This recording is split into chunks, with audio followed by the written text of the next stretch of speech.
I think someone was following me through the woods in Ireland.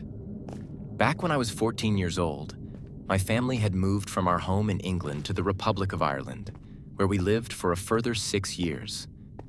We had first moved to the northwest of the country, but after a year of living there, we then relocated to the Irish Midlands, as my dad had gotten a new job working in Dublin.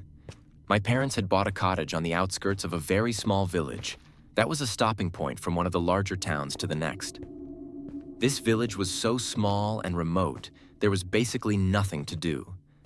But not long after moving here and taking to exploring the surrounding area with my border collie Maisie, I eventually found a large stretch of bogland containing a man-made forest.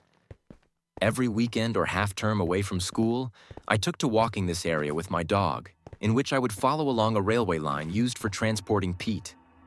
However, after months of trekking this very same bogland, I eventually stopped going there. I can't quite recall the reason why, but maybe it was because I always felt as though I was trespassing, which I wasn't.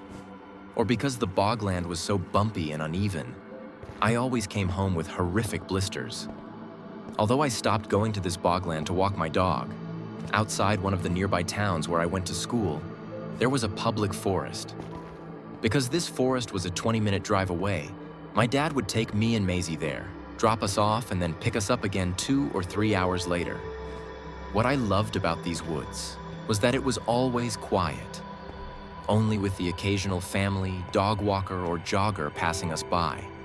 On one particular evening, I had gone back to these woods with Maisie, where my dad would later pick us up after running some errands.